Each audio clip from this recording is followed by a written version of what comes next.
Hello, everyone. How you guys do today? This is Darth Sinovia, back once again with another stream. I don't normally do these, you know, one day in advance, announce a new stream, but I figured, fuck it, why not? Now, as usual for these Let's Talk streams, I don't know exactly what I'm going to talk about throughout the whole stream, though. Know this. Don't be shocked if I continue to discuss what's going on in Ukraine, because it's the most popular story right now, and unfortunately, I have to keep up with it because if I don't, I'll be negligent, and I would not be doing my job if I didn't try to keep up with, frankly, a situation that is affecting all of us. So I'm going to put that off for now, considering the fact that, you know, I'll be discussing that later. I'm going to be discussing about other things. I don't know. I'm just going to wait and just see where everyone is. I have 6 people watching so far. And yeah, I'm not going to talk about anything of interest because I just would like to see where everyone is. Anyway, I might as well just talk about some random shit because until the meat of the stream begins. I'm sorry for those of you who enjoyed my Star Wars related content, or for like the 2 or 3 people that watch my Star Trek reviews, or everything else. I mean, I do have some reviews of Star Wars that I've already recorded. I just haven't had the time to edit them. I mean, I have a review already recorded of my review on various issues of the Knights of the Old Republic comic books, and holy shit, it's going to take me a long time to edit that. So right now, I do not have the time or patience to edit that, and I'm just going to be real. Not many people watch my Star Wars reviews these days, so it almost isn't worth the effort, though I will do it eventually. Now, for my Star Trek reviews, one of them I'm going to upload this week is my longest review I've done on anything. It's almost an hour. It's because I'm reviewing multiple books, and editing that review took me 2 hours. So that's why I have slowed down tremendously on content when it comes to reviews. And I do have another nonfiction book that I have not edited yet, but I've recorded it last month. So I will get those out eventually. Figure just to start it up. Oh, God. The thing in Florida. Oh, God. I don't know much about what goes on in Florida, but I do know Don't Say Gay Bill is literally basically forcing LGBTQ youth to stay in the closet, which I think is unhealthy. I think people should be able to be themselves, and I don't think it's anyone's fucking business what someone's sexual orientation is. I think it's another form of child abuse that the U.S. government is doing and allowing by allowing these states to essentially pass homophobic legislation that basically denies youth their identity. It's like they're not okay. This is the thing that I really cannot stand. I'm just going to say this. Kids aren't stupid like a lot of people seem to think they are. Yeah, kids may not know as much as an adult does when it comes to world issues, but that doesn't mean a kid is not smart enough to recognize that, they are different from their peers. And I don't understand how the classic argument I hear from right-wingers is, oh, we shouldn't be teaching kids about anything about sexuality or have anything regarding that. We should just let kids be kids. What the fuck does, sexual orientation have to do with sex? the last thing on a kid's mind, at least LGBTQ kids, is fucking sex. They just want to be normal kids. They don't want to fucking worry about being kicked out of their parents' homes because they have homophobic parents, or be bullied because they're gay or trans. They just want to fucking live a normal life just like the rest of us. Now, I cannot speak for the LGBTQ experience because I'm not in that community.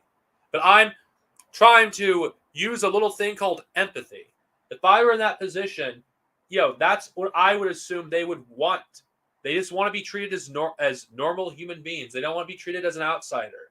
And Don't Say Gay bill does just that. And having teachers rat out their, kids to their parents, that's fucked up. Life for LGBTQ youth is already hell on earth, and you're to make it even worse. I just think Don't Say Gay bill is nothing more than Republican hypocrisy. Oh, they're for small government when it's in their favor, but when it involves, anything for their backwards fascist views, yeah, let's enforce their worldview onto everyone else. Yeah, it's fucking bullshit. It really is. I'm glad I don't live in Florida. Texas is not much better either with their anti-trans bill either. So fuck Texas and fuck Florida. I think forcing kids to be anything but themselves is child abuse. I think forcing them to hide fucking who they are is child abuse. Fuck these people. That is true, but I'll get to Ukraine later in the stream. Later. Just let me keep up with everything. I'll talk about the Obi-Wan trailer in a bit. I'm just reading all these comments. I agree. Yeah, actually, there are kids that have started a war. It's called. There are psychopathic man children that see the world in a childish way. So we do have kids. The real kids are not the people that are physically kids. They're adults who have fucking power. Those are the fucking real children we should be worried about.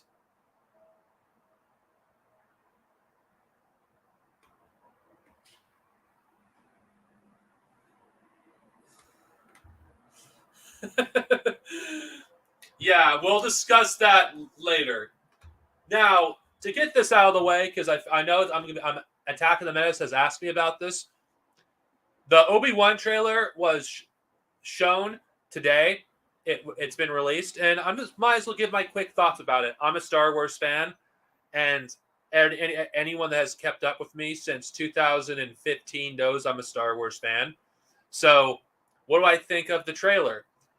I think the Obi-Wan trailer looks good, surprisingly. I mean, don't know what the story's going to be.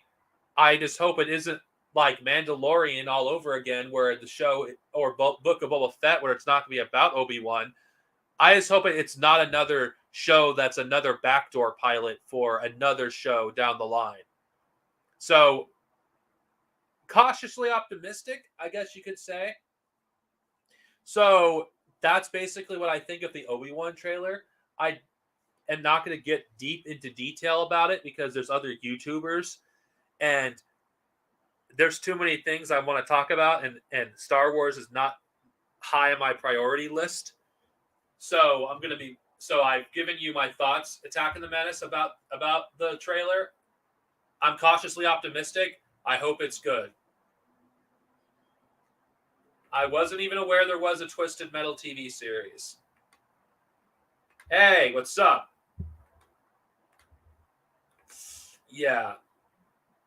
Now, oh shit.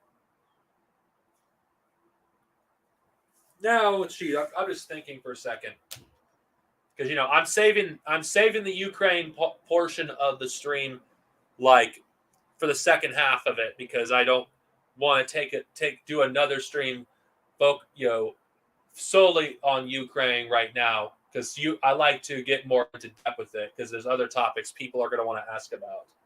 I want to keep this part of the stream general.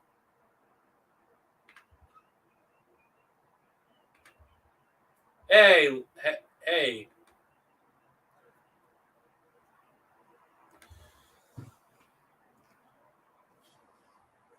I don't know. The thing about the Twisted Metal series, I can't comment about it because I didn't know it existed. I mean, I know there's other video game movies that are coming out or has come out. I mean, I know Uncharted starring Tom Holland came out recently, or is it upcoming? I don't know. I know. I just feel like Hollywood's out of ideas. It's like, yeah, we are instead of making anything original, we're just going to, reboot the same franchise a thousand times. We're just gonna do another video game, movie series, even though fucking video game movies tend to fucking suck. I mean, seriously.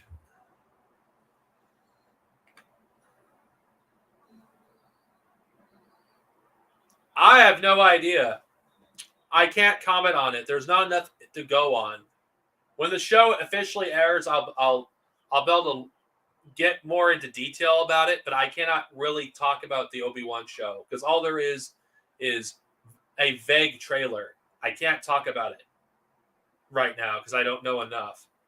BioShock, I don't know. I just would rather have an original, something more original. And it's like, am I the only one that has to say this? I'm just going to say this. Am I the only one that's fucking sick and tired of fucking rebooting the same fucking characters over and over and over again? I mean, for fuck's sake, how many goddamn reboots have we had of Batman since the 1980s? I mean, fucking Christ. What more can you fucking do with this character? I mean, how many damn times do we have to see the same damn origin story? The character is the same. The villains are generally the same. I mean, I don't even give a shit about this new movie. And I'm the minority when I say I don't care about the new Batman movie because it's just nothing more than right-wing libertarian propaganda. That's all Batman fucking is. I'm not interested in seeing another fucking right-wing Batman. Even though Batman has always been inherently right-wing, it's just, I'm not interested. It's just more neoliberal nonsense. I'm pretty sure it's well acted and well directed. I'm pretty sure it is. I'm just not interested. Considering the fact that it hasn't been that long ago since we had The Dark Knight Rises. I'm just not interested in the character of Batman. I can't bring myself to be interested in Batman because what the fuck is Batman mostly in a nutshell? It's just a fascist power fantasy. I mean, he beats up people who have mental disabilities, who have all sorts of problems. I mean, he's part of a class that creates the problems and got them in the first place. I mean, he could, with all of his wealth, Bruce Wayne can literally solve majority of the problems in Gotham. If he simply invested in programs that help the poor, rather than just beat up mentally disabled people or poor people in general who, for all we know, are just committing crimes because they have no other way of providing for themselves or their families. It's just nothing more than liberal nonsense or whatever you want to call it. It's like, I know people want to talk about how Frank Miller's version of Batman is a fascist. Yeah, that is true. I mean, the first comic book of the Dark Knight Returns series, even then, the fascist in Batman was clear as day. Frank Miller was probably correctly saw Batman for what he truly was, a fascist. Because he truly is a fascist. And that's the thing I just can't bring myself to, knowing when I know the history of capitalism, Americanism. It's just Batman just represents the status quo. That's all he represents to me, and I cannot bring myself to enjoy the character anymore. I love.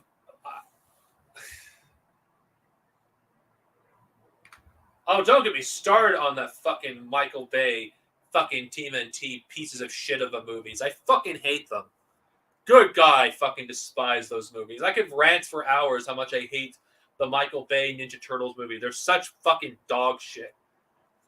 Fucking glorifying the fucking military, glorifying the police, glorifying the CIA, when all these institutions would happily hunt the turtles down and kill them. Fucking, they're no friends of the turtles. They never would be. In any incarnation, they're not fucking the turtles' friends. I mean, fucking, look what they fucking did to the turtles in the 2003 series and the IDW comics. The turtles are constantly at odds with the U.S. government. They're not friends of the U.S. government. They're the enemies of the U.S. government. There's just no way they would actually support the U.S. government. It is fucking absurd. But of course, with neoliberal capitalist realism, everything, that had some sort of anti-American sentiment or anti-American government sentiment, they have to make it in a way where it actually is acceptable. Because the turtles themselves wouldn't fucking fight for America if it came down to it. The turtles themselves would probably support neither side because the turtles want to be left alone. I mean, it's fucking absurd. It's fucking absurd.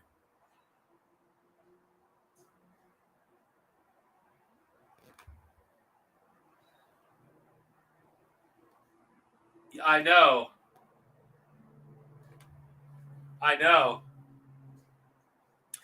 And you know what's really interesting? In one of the older TMNT comics, you had the turtles go against a literal fascist militia trying to start World War III. In one of the older comics, I cannot make this shit up. They actually went up against a fascist militia that wanted to start a world war with the Soviet Union. Yeah, the turtles are anything but fucking pro-America.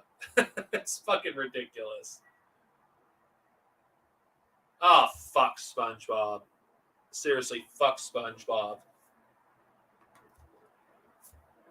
Yeah, seriously, fuck SpongeBob. I mean, it's a shame that the 2003 series never got a good release, but whatever. I pirate the whole series. I have it on my computer right now as I speak, so I can watch that series anytime I wish. But yeah, Nickelodeon fucking sucks. They're no better than Cartoon Network.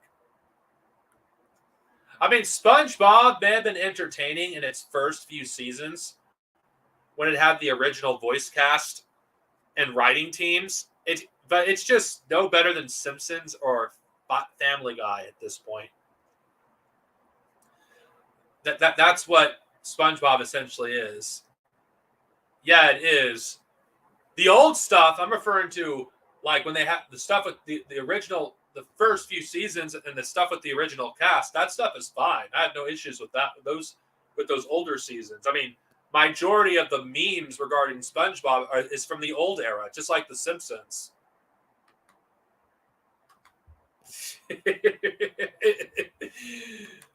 Yeah.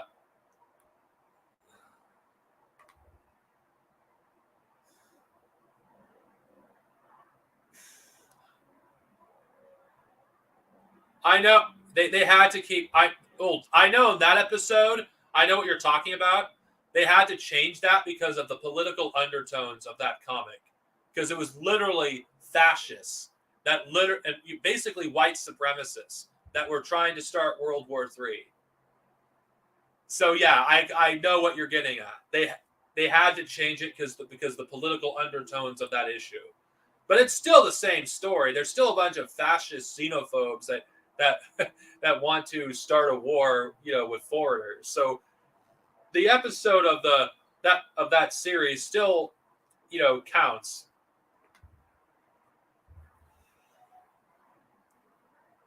And I don't know. Eventually, I'd like to do a Star Trek related stream a proper one. Then again, I have to watch every episode of the original series in Voyager, where I like to take the cringiest moments and worst episodes of each show and just talk about it in my own video. I know one of the stupidest fucking moments in Star Trek that I've ever fucking watched, and I can't fucking help but fucking rant about it because it's so fucking stupid. Do you guys remember that episode of the original series where the Enterprise crew, Spock, Kirk, and McCoy, let's be honest, the original series is basically the Spock, McCoy, and Kirk show. They went on a planet that was going through a war, and the oppressed, the indigenous, for some fucking reason, were white as fuck. They were so white. It's like, what the fuck? These?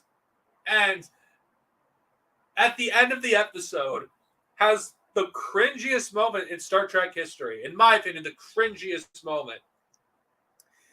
You're going to fucking tell me that an alien planet way off and far away from Earth has the American Constitution, word for word, and the American flag.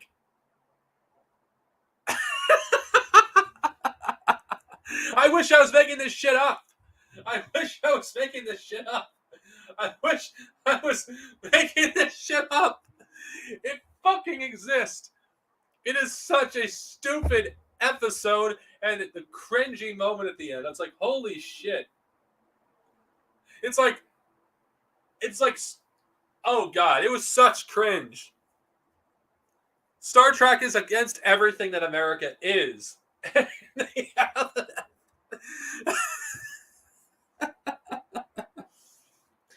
And they have an episode where white people on a planet are the oppressed, and the oppressors are like Asian people. It's like, what the Jesus? I mean, I like the original series, but it has some extremely racist, episodes. Like, holy shit. And I know it's like, oh my god, everything's racist to you, Darth Sinovia. It's like, no. I like the original series. It has good episodes, but it's a product of its time. It's not as racist as Code of Honor. Holy fuck, in Next Generation. Like, holy fucking shit, that episode is cringe.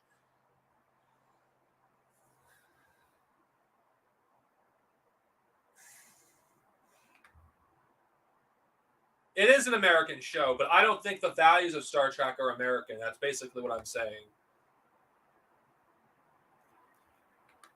Now, the reason I'm bringing this up because it's for the first part of the stream, I'm talking about other random shit. It's like, I'd like to actually talk about that someday, about Star Trek, cringiest episodes in the franchise's entire history, because there are some really bad episodes in the original series. Like, holy shit.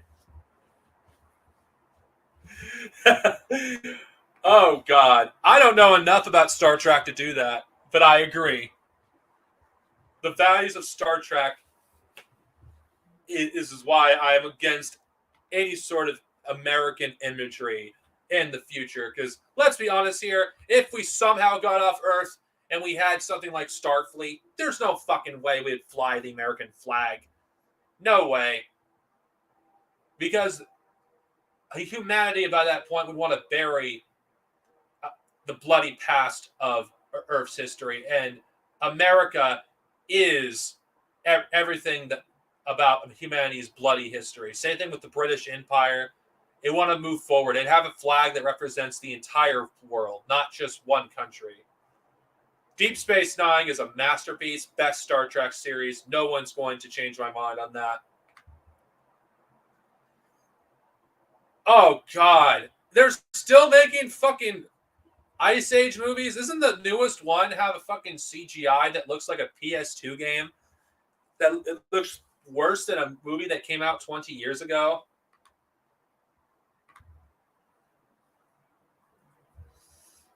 Yeah. It's really... I'm just going to say this. A lot of these characters that a lot of us grew up with, those who've read the comics, have actually have had a lot of their more radical, roots taken from them when they were adapted. and everything, any form of entertainment that we've enjoyed for most of our lives anyway. For those of you who grew up in the who were born in the 80s or the 90s, you'll know what I'm talking about. Like a lot of the stuff we grew up with, we've seen everything that we love defanged. Like we've seen neoliberalism become part of every franchise that we love. I mean, Star Wars is so neoliberal that it's fucking sickening and it's borderline fascist. It's like, yeah, let's replace the people that actually were part of the previous institution. Things will actually be better, and let's not actually have a brand new form of government. I'm referring to like the new canon. I'm not saying you can't argue that Legends didn't do the same thing, but Legends at least explored other aspects of the Star Wars universe. But let's not get into that.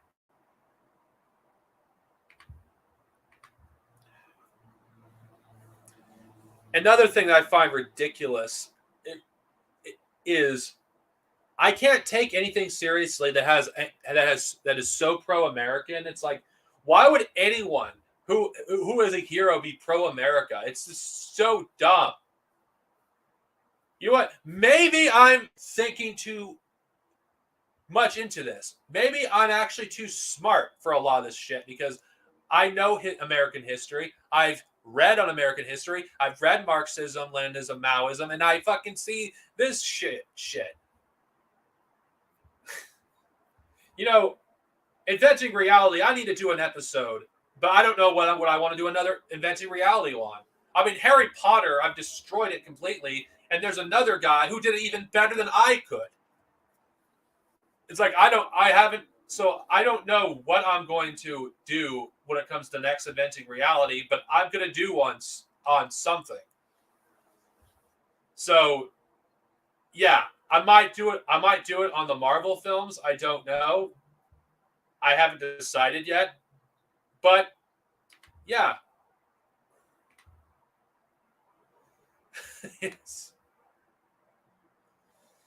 Oh, God. Futurama should be left alone. So, yeah. I know some of you didn't come here for me to talk about pop culture shit. I know you're mostly here for, like, my political takes, but I feel like pop culture and politics, I cannot separate the two because I feel like there is a political agenda being pushed in everything we watch and read, and we can't deny it.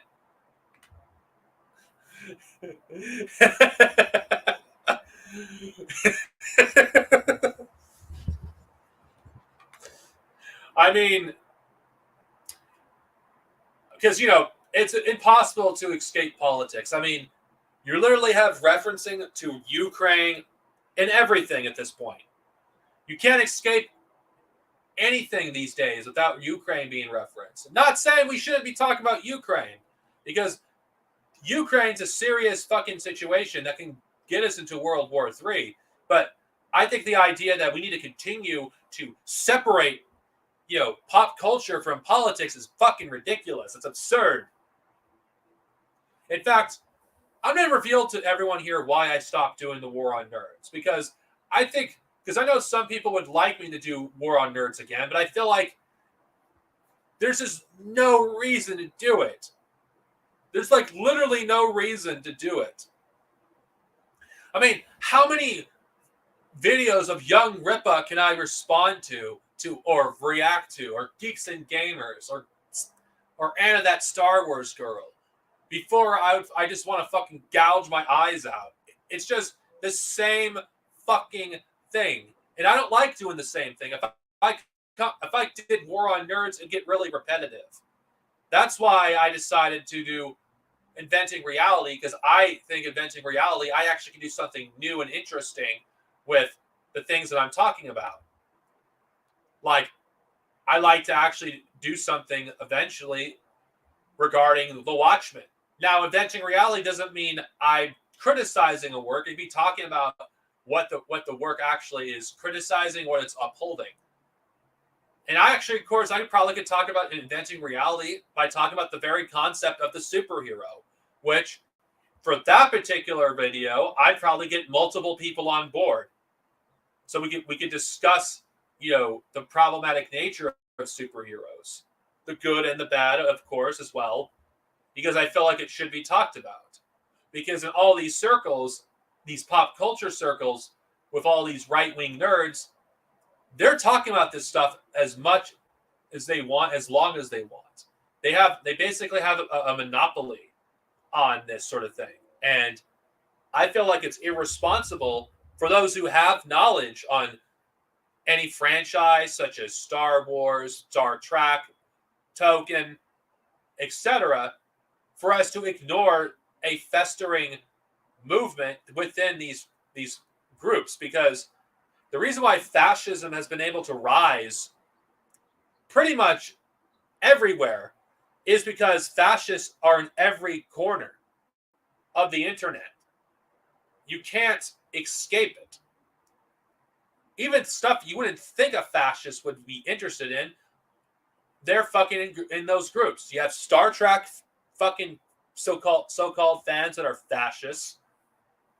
You have fascists in the Star Wars fandom, which I consider to be like fucking 85% of the fandom to be fascist. And I'm just being generous by saying 85%, because I think it's more like 95%.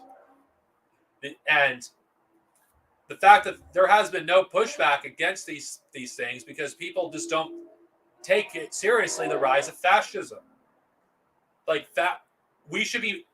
The thing that really irks me and why I'm really pissed off actually is I feel like right when the shit was going on, the communists of the first world should have been in these groups just like the fascists are and push back against them, so we could actually reduce the amount of people that are fascists right now, because there's so many fascists right now that we're against a giant. Communists are a niche group, and I hate to say that, but we fucking are, because we didn't take the steps to actually prevent us from being completely irrelevant. Because according to fucking the average population in America, they can't tell the difference between a communist and a liberal. And the reason why I'm bringing this up, because in these circles, these fandoms, that's why communists don't thrive in these fandoms. There's only one fandom I've been a part of where communists are allowed to thrive. That is Star Trek.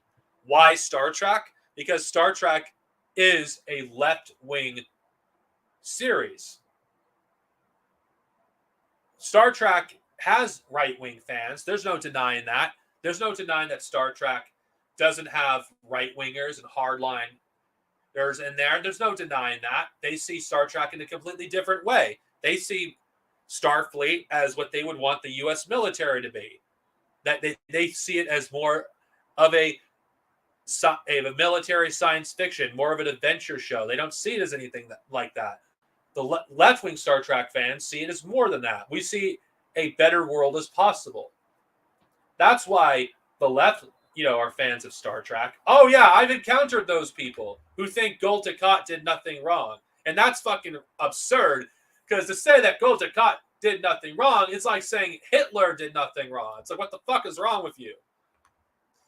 And even though some of these novels aren't canon, there's a series of novels that goes into detail about the occupation of Bajor, and you're gonna fucking tell me that the Gul Dukat is not a fucking Nazi? Give me a break. And I'm just bringing this up because Star Trek, the reason why it is difficult for fascists to infiltrate this fandom is because Star Trek fans are overwhelmingly left-wing. Overwhelmingly. And it is far more difficult to make Star Trek out to be something that it isn't. Because Star Trek doesn't, there's some times it does fuck up and do some ableistic shit and takes reactionary positions. But as a whole, Star Trek has consistently been left-wing. I mean, Star Trek, when it first aired at the time, the original series, that series was on the left of pretty much every show at the time. Next Generation was on the left of of every show, with some exceptions, obviously. When it came to gay characters, they were absent in Star Trek until Star Trek Discovery, which I'm not even going to get to that can of worms because everyone's going to grill me if I even say anything about Discovery. I haven't watched it yet. I plan to. I mean, yes, and then there's the Deep Space Nine, which also deconstructs Star Trek, the utopian future, and how we still have a long way to go. Voyager, I'm currently watching it, is more of the comfort food of Star Trek. But all these things, Star Trek has consistently, been progressive, despite the fact some of the showrunners were conservative. So the fact that Star Trek has managed to stay true to its left-wing values since the 1960s is an achievement within itself. And any right-winger that claims that Star Trek is anything but a left-wing show doesn't know what they're talking about, or they're lying.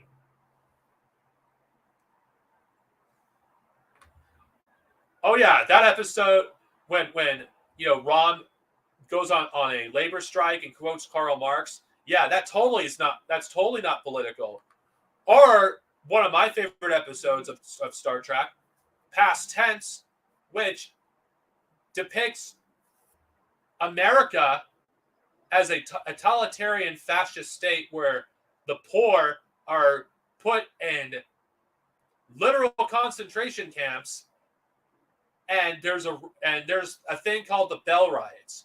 What is the Bell Riots? For those who are not Star Trek fans or who are casually, acquainted with Star Trek lore, the Bell Riots is an incident that took place in the early 2020s in the Star Trek universe that caused a major change that would open up the doors for the Federation to exist. And we got glimpses and multiple times in Star Trek on what happens if fascism and capitalism are allowed to continue to exist. Starfleet never, doesn't exist.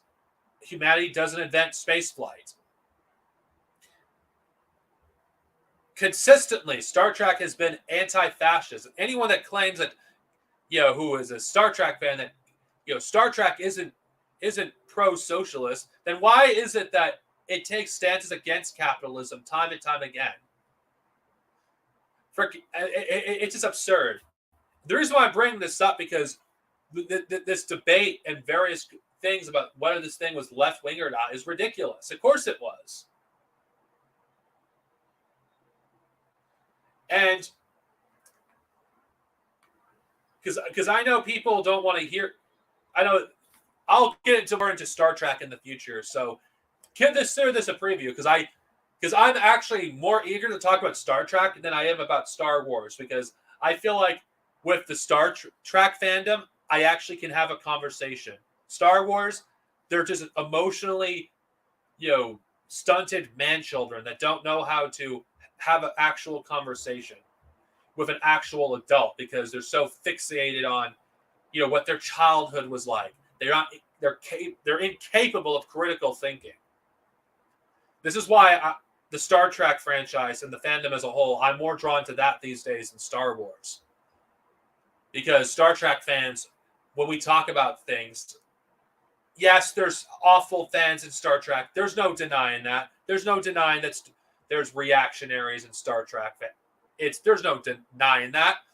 But in the Star Trek fandom, I found some groups where I could actually have a conversation about the themes of the episodes, the shows themselves. I can even talk. There's even a fucking Star Trek literary verse group I found on Facebook. I've had more fun interacting with those people than any Star Wars expanded universe group out there, because in those Star Trek forums, we actually talk about Star Trek. We don't fucking bitch and moan about fucking what this XXXXXX person or this XXXX group is doing. Star Trek fans in general, the good Star Trek groups, actually keep the conversation about Star Trek. And that's what I love. We can actually have a conversation about Star Trek, whether we agree with it or not. And watching some Star Trek YouTubers have also opened up my eyes to many other issues. And I'm not going to list them at this moment, but I'm just saying that the Star Trek fandom, they're open to talk about politics. It's another reason why the Star Trek fandom, it is far more difficult to turn Star Trek into fascists, because you cannot do that with Star Trek, because Star Trek as a whole is anti-fascist. I've watched, not that long ago, I've watched an episode in Voyager which condemned the Nazis and fucking and basically condemn their ideology. The original series, there was an episode where the villains of the episode were literal Nazis, and it condemned Nazism. So Star Trek has constantly took positions that do not support capitalism or fascism. Yet these people want to be convinced it doesn't. It's like, none of these nerds actually are interested. And I think it's ridiculous how these people have a dominant voice in these fandoms. Star Trek, thank God they don't have a dominant voice. Thank God that the majority of the Star Trek fandom who are actually dominant are the left-wingers. Thank Jesus. So the Star Trek fandom is safe from these fucking reactionaries. Star Wars it's far too late. But the reason I'm bringing this up, because everything that happened in the 2010s is the reason why fascism is on the rise. Because fascism in general, the reason why it's been so easy to convert so many people to fascism so quickly is because you already have people in a reactionary mindset already. The Star Wars fandom, I'll just bring this up, because I've slowly seen the Star Wars fandom turn fascist. Even people that weren't fascists became fascists. Why? Because they subconsciously held reactionary views. It doesn't matter if some people in the EU community may be on the left of other people, or for me, I'm on the left of everyone. It doesn't matter, because if your sole focus of your group is to react to everything and to complain about diversity in everything, then guess what? Eventually, you're going to end up subconsciously supporting fascism. So, yeah, a lot of these people follow neocons like Ben Shapiro, and they openly support fucking Steven Crowder. You even have some people who actually follow a open white supremacist, Stefan Monahu. So it's obvious to anyone who's been paying attention that there is no such thing as an apolitical group. It doesn't exist. Those who claim that they're apolitical are lying. They're just right-wingers. Because those who say I'm apolitical, they're just right-wingers.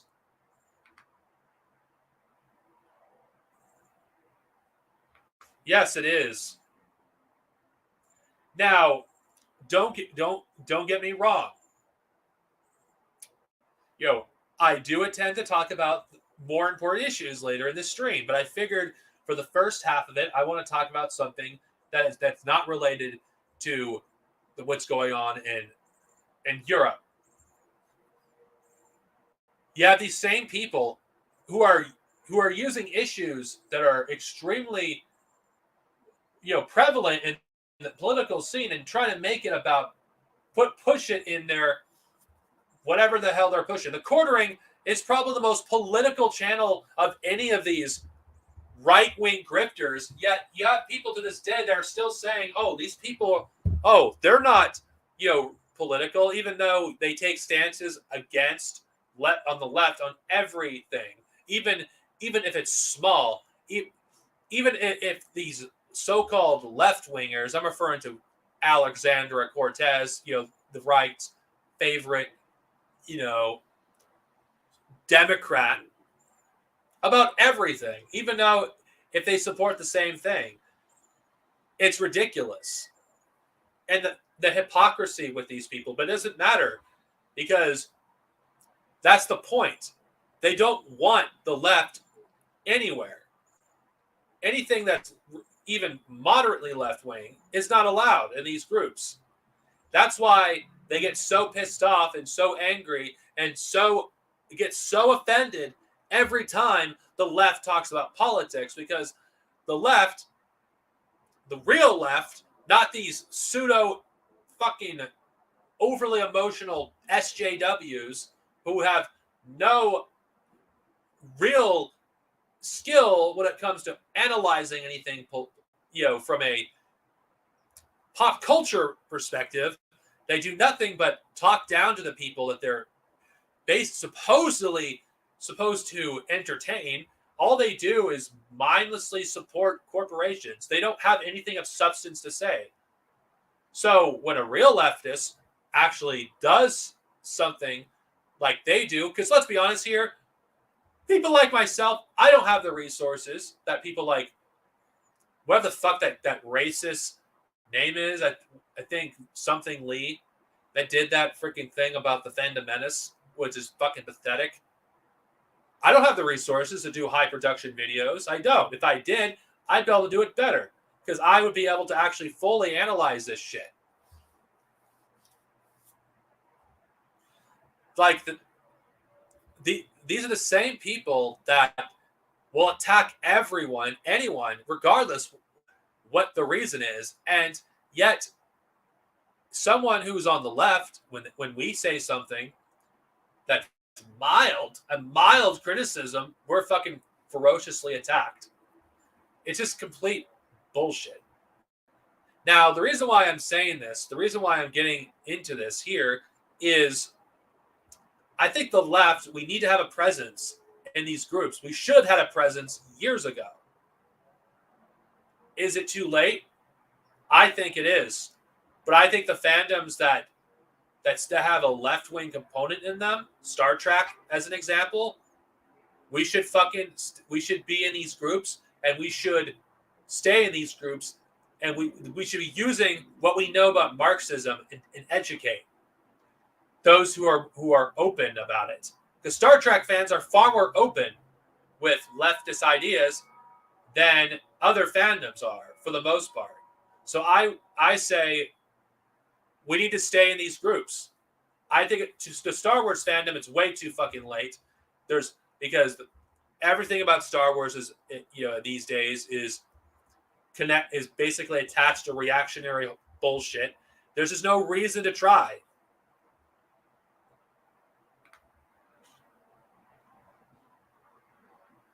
Yes, they are the pseudo left.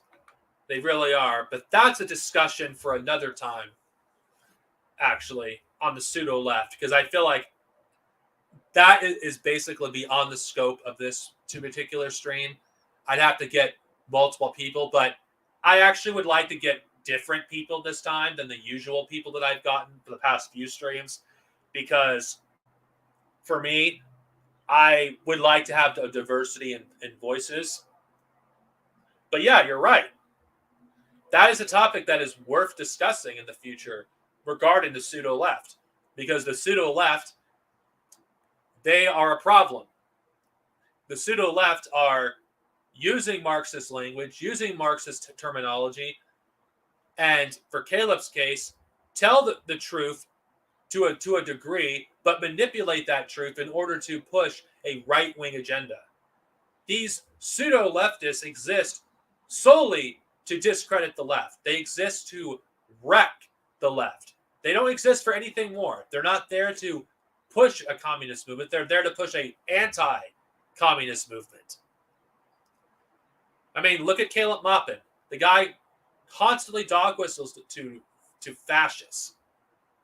I know they're going to bring up, like, the pseudo left will always bring up, oh, what about the neo-Nazis in Ukraine? What of them? No one is fucking denying there aren't neo-Nazis in Ukraine. The neo-Nazis in Ukraine, they exist. There's a huge number of them, and they're a fucking problem. But we can't let's be honest with ourselves. There's Nazis in Russia, too. There's literal Nazis in Russia, but they're silent. They will only bring up Nazis if they're trying to argue against people that are criticizing their position. Like, I just find it funny. B Level did a comment earlier. He responded to me regarding me hanging out with recently ex neo-Nazis. It's like, yeah, that totally makes any fucking sense. Yeah, guess what? B Level, according to B Level, I hang out with recently ex Nazis. What the fuck that means? Despite the fact that B Level hangs out with people that are literal white nationalists, is a simp for a sex pest like Haas and a racist who constantly did racist attacks against Little Oi, and is a borderline fucking pedophile. And let's not even get started on the chauvinism against Hakeem. It's like, yeah, I find it rich and ironic that these pep socks want to criticize me and say I am friends with recent neo-Nazis. You dumb motherfucker. Look in the mirror. You're literally associated with a sex pest, a pedophile, a racist. And I know you're watching this. You don't fucking think I don't know that you're not watching this. And you're also friends with fucking Caleb Muppin, an anti-Semite that wrote an entire book, Satan on the Mountainhead, that is so inherently anti-Semitic that it's been removed. You fucking have Nazguls that follow you. I mean, give me a fucking break. And you want to talk, and don't even bring up racism. You're racist against black people and freaking indigenous people. You're racist against fucking Ukrainians too, when it's so shocked me as well. It's like, give me a break. Be liberal, the hypocrite. And now I know some people, my Maoists, third worldists, subscribers of mine may have issues with Little Oi and Hakeem. They're not perfect, but I respect them. I think they're one of the few freaking Marxists online that actually fucking aren't shit. Because there's a lot of fucking shit Marxists. I would say I'm a shit Marxist. I would say that I am. Because there's a lot of Marxists that I think that are above me. I mean, compared to the Soviets. Yeah, let's bring that up too. V Level literally follows a guy that has never fucking known a woman. Like that fucking I'm not going to dignify myself by saying like he doesn't even know what a fucking holes in a woman. It's like he's a fucking idiot. Jackson Hakel's a fucking fed. And yeah, that's another thing. He's literally friends with people that constantly start shit with other leftists. Like Noah Krashnovic. It's like I wouldn't be shocked if he's a fed. Like constantly starting things with leftists. Constantly having spats with leftists. It's like, and not to mention, constantly platforms reactionaries. Literally defends fucking the racist convoy in Canada. And let's not even get started on how fucking Dust James freaking retweeted a freaking Nazi.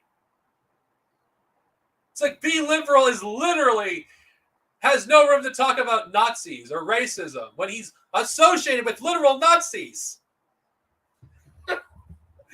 So pathetic. It's so pathetic.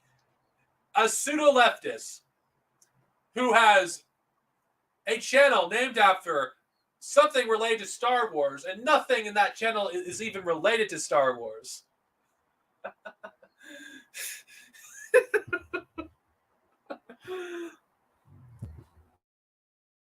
I mean, he gets more pathetic as time goes on. That this is the guy that Geeks and Gamers was afraid of. This is the guy that fucking the Fandom Menace was afraid of. This is the guy. This is the guy. This is the guy.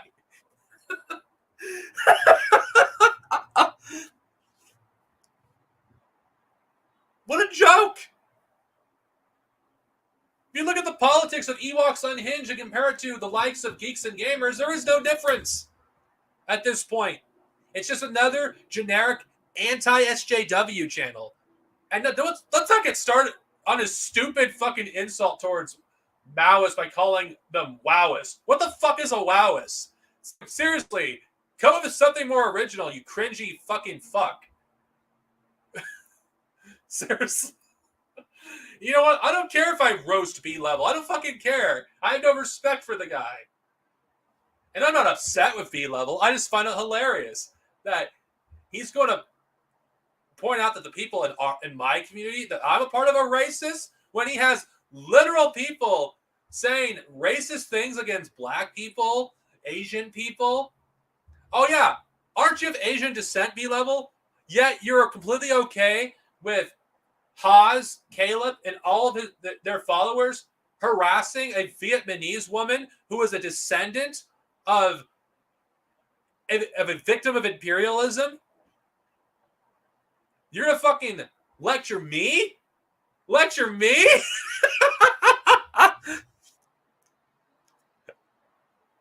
About racism when you ignoring what Haas did?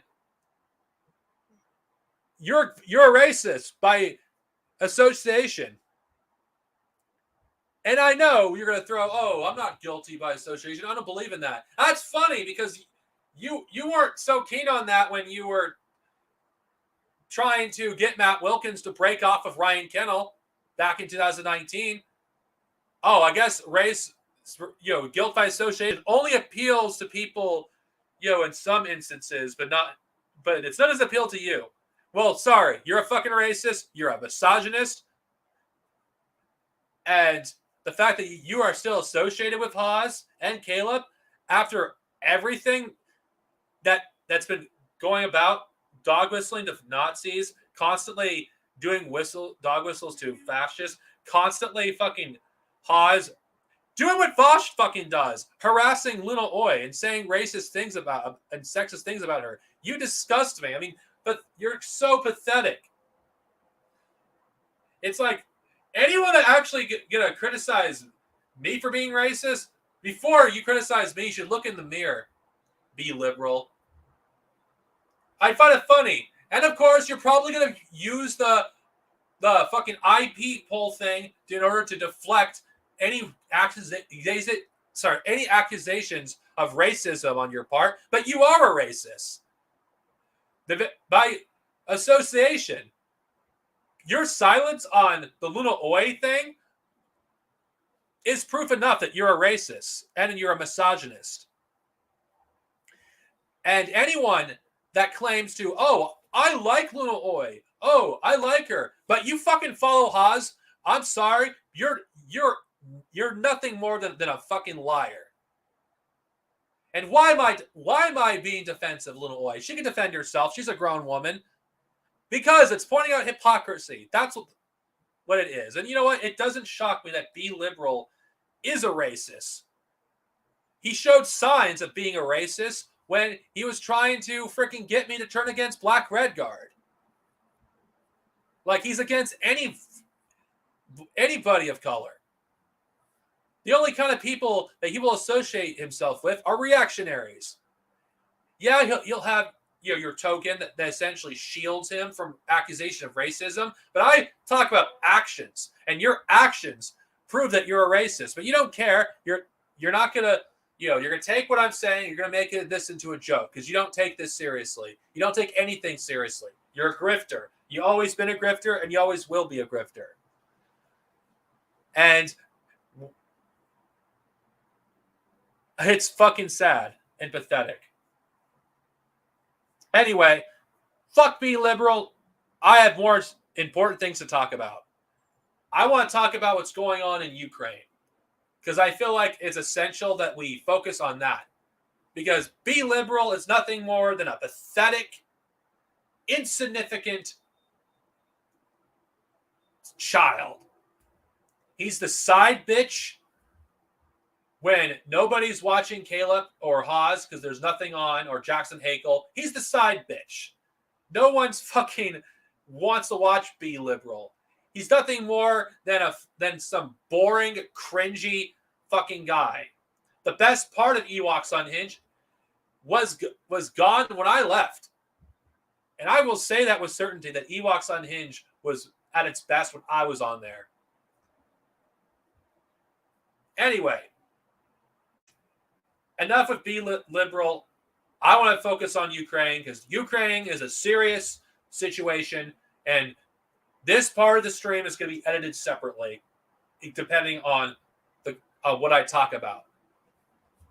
But the situation going on in Ukraine, it's scary.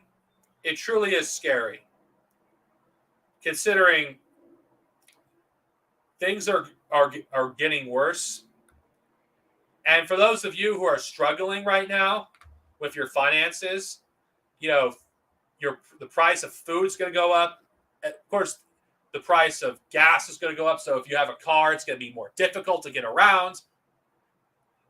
It's going to hurt the working class hard. I take public transportation, so it's going to be difficult for me so I don't have to worry about getting around because of public transportation. But if I didn't have public transportation, I wouldn't be able to afford to go to work. Because I can see, because right now, a ticket one way for a bus is $2.50. I can easily see that like going to $3.50 or $4. It's just, these are the kind of things that pet socks do not fucking talk about because they don't care. Because according to your average pet sock, it doesn't matter. Now, I don't know if these people will enter or not, but I'm inviting them anyway. Specky V, if you're watching this, I'm inviting you if you want to come on regarding the situation in Ukraine. Anyway, this is a dangerous situation, and it's going to really hurt the working class. And for those of you who want to talk about this on stream, I'm willing to invite you on. But just let me know. Considering we're getting to the Ukraine portion, I want to talk about this. And if someone else wants to add their own take on it, be my guest. Though I don't know if the people that I've invited, if they're going to be able to show up. But I did give them invites anyway, because why not? Considering the fact that this is a situation that's serious. And if Stan, if you want to come on, I'll let you on too, if you want to come on.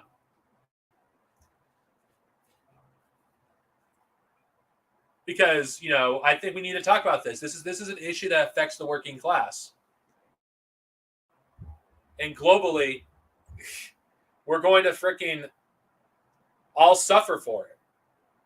And this is the things that pep socks don't want to talk about. They don't want to talk about how this war in Ukraine is going to affect the working class, because the working class don't matter to these people. It doesn't matter that people's lives who are already difficult and are on the verge of being impossible because their rent is too high, and it's going to get even more difficult because guess what? When gas rises, it's going to be more. You're going to have to pay more in gas, and guess what? It's probably going to cost you more to get to work than what you would make on your job. So it would almost not be worth working at that job. So it's going to make it even more difficult to get around. Public transportation is going to suffer immensely because of this, because it's going to be more expensive to travel. I rely on public transportation to get to my job. And I could see them slashing the bus schedule by half in order to save money because of how expensive gas is going to be.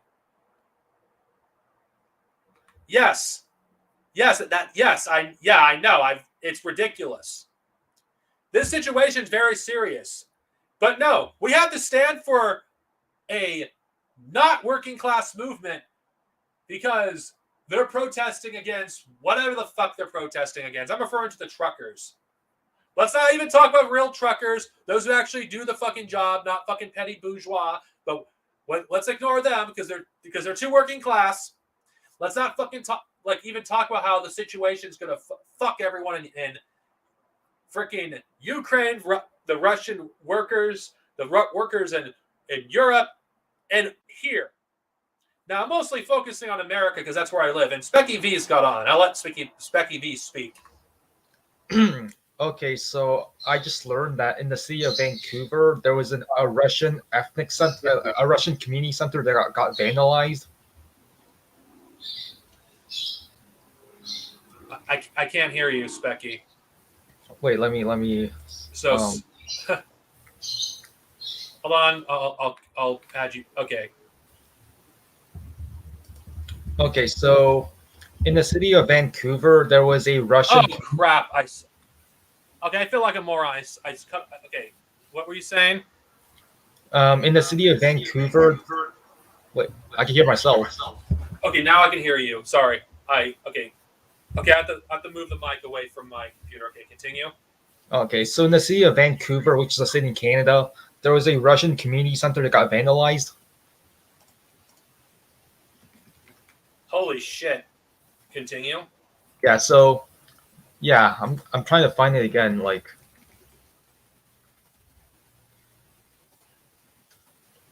anyways, so this kind of reminds me back when like COVID started, like all the liberals were like going on their like anti-China stuff, like all their racist like anti-China stuff. And that just kind of reminds me of that. It's ridiculous that the extent they're willing to go to ban anything Russian, even a fucking American-made movie starring a Russian fucking princess. It's like, what the fuck? Yeah. So basically, like it's basically a lot of these like middle class liberals, like basically they're basically just fascists. They're more fascist than the fucking conservatives, and I never thought I would be saying that. Like, holy shit. Openly supporting the Nazis in Ukraine. Now, don't get me wrong. I'm against both Russia and Ukraine, but the fact is, the reason why I'm more speaking out against Ukraine, because I see Ukraine as a bigger problem, and this is not lesser evilism.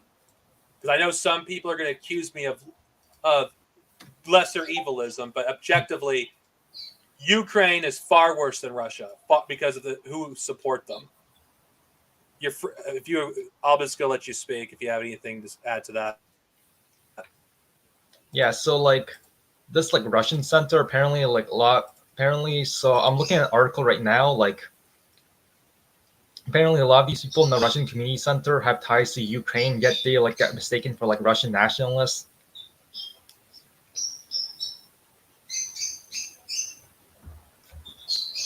Yeah, and let's not even get started on the open white supremacy on, live television regarding, immigrants.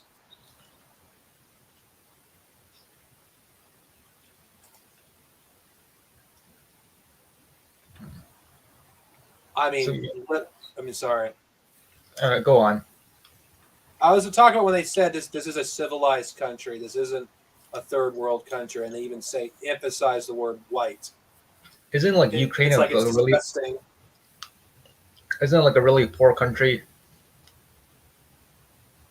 Yes, it's extremely poor, but they take advantage of the fact that the average American and European in general doesn't know that. They don't know what's going on in Ukraine because they've never been to Ukraine. Majority, in fact, most Americans couldn't even find Ukraine on a map.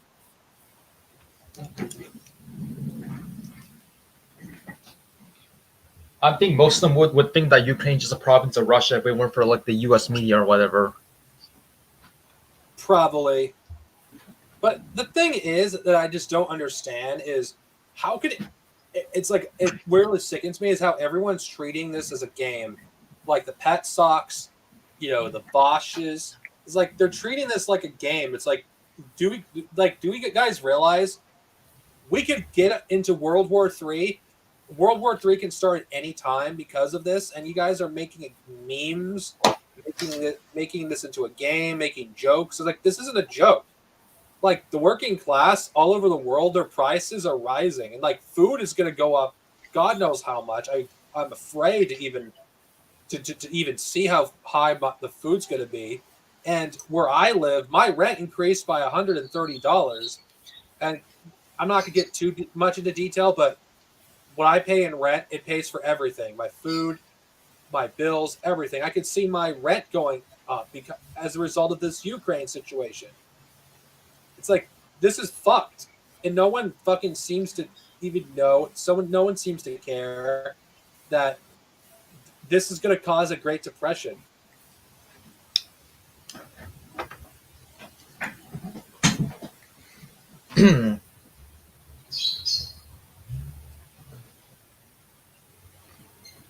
You know, I'm kind of glad that I don't drive. I'm lucky that I don't have to drive because I don't there's the fuel price and stuff. I have to depend completely on public transportation, but I can see this affecting, the public transportation where I live because I can see them cutting it because it'll be too expensive to have it run as often as it does now.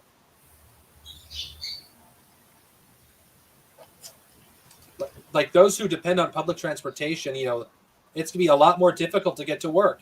It could be because of this. I don't know yet, but knowing what the capitalists always do in times of crisis, they will always, slash programs that benefit the poor first before they do anything that hurts them. Okay, so I'm searching like news for my city. So apparently, because like the high like gas prices, a lot of people are switching to public transit here in my city. So I'm guessing that would like just pay for like the higher gas prices for the transit itself. So like I guess I'm fine here in my city. Orange County is fucked because the public transport system is it barely works as it is. There's like the bus routes are messed up. It's difficult to get around and depend at certain parts of Orange County. Certain cities are difficult to get around. I'm fortunate that I live in an area where the bus transportation works decently, but that isn't like that with, a lot of Orange County. There's a lot of parts of Orange County that it's very difficult to get around because certain buses only run like every hour or every hour and a half.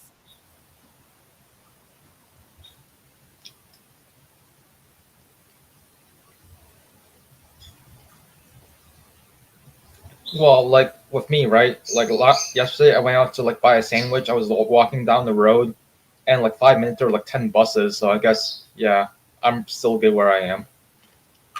You're lucky. You're lucky. Orange County, California is fucking awful. And it's even worse in areas where there's barely any buses at all.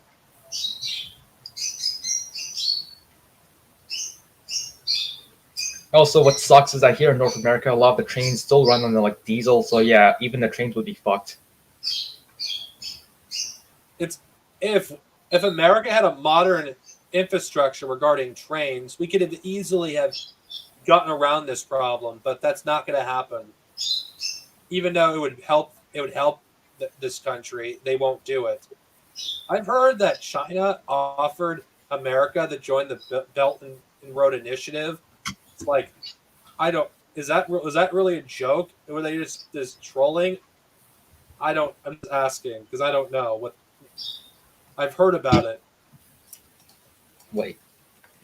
So I once heard that there was like whole like international like, meeting where like a bunch of countries like sign on to like the BRI, and then like America like I know like did some like minor things to like sign up on at like the last minute, but it was just like a minor thing, like a minor kind of like deal with the BRI.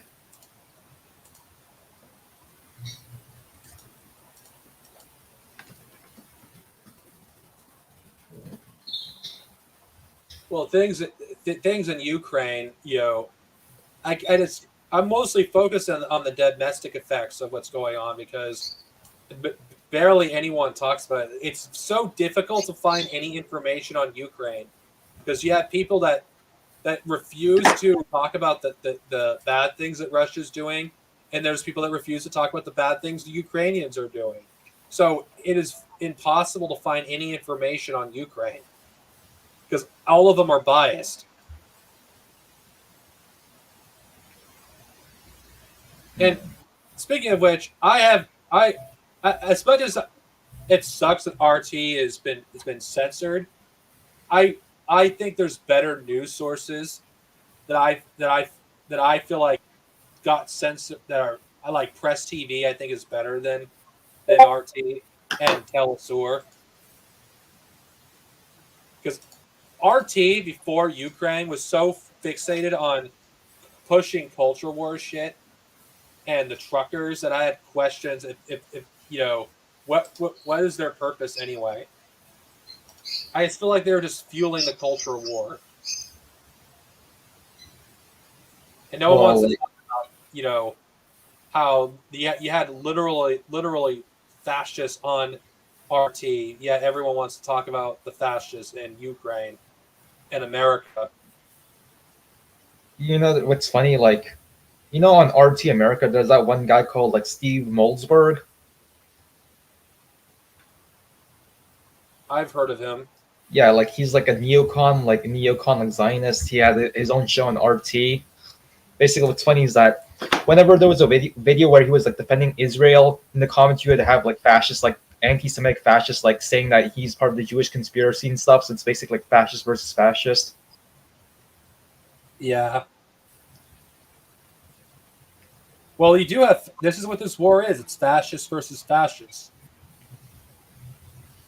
and I don't care if the Russian fascists kill each other and the Ukrainian fascists kill each other. It's just those who are in between are going to suffer, and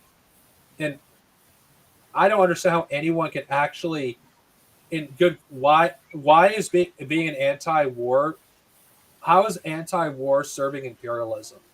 That's the one thing I would like to know. And I just feel like what happened to it being anti-war? That's what I would like to know. Why is that became taboo in the conflict with Ukraine? Mm. So, so, hmm, I would say like, so, hmm. So this kind of brings more, this more kind of an ideological point, but I would say we aren't anti-war. We're just anti-imperialist because we're still like in favor of, like, let's say, the Soviet Union going to war against Nazis or whatever. But yeah, but in this case, we're still like anti-war. Being a pacifist is not the same thing as being anti-war because being a pacifist means you're against all kinds of war, and we're not pacifists.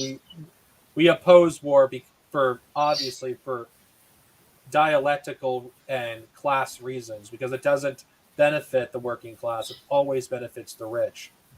Yeah, yeah. So my point is that we're not. So the point is we're anti-imperialists because I think like just saying anti-war is. I guess for now, just saying anti-war is good enough then. Well, I agree because I've seen people who are supposedly anti-war support literal fucking Nazis. Mhm. So I get what you're saying. It's too vague.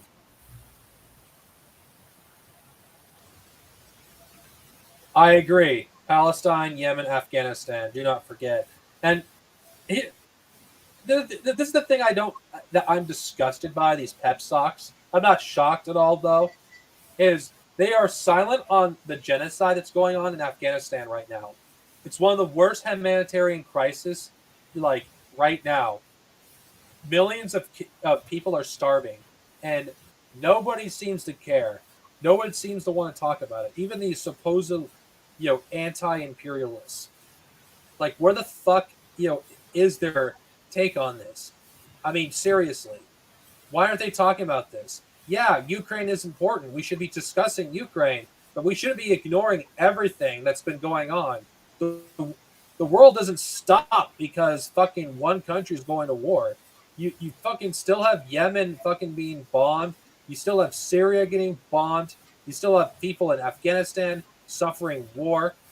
It's like, why the fuck aren't these things being discussed? It's ridiculous, but it's not sexy from the algorithm. It's not sexy for their followers to be hearing about this because let's be honest, there's a lot of people in the pet sock camp that hate Ukrainians. They have a xenophobic view against fucking Slavs.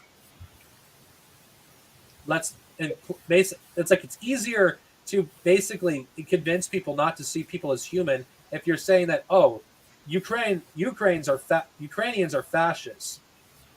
It's easy to convince people to actually support, you know, a country getting destroyed because that's because of what they collaborated with fucking the Nazis, even though there was Russian collaborators too.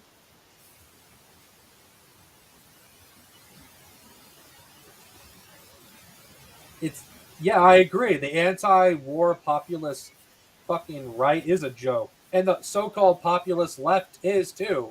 It's like, what the fuck are you against?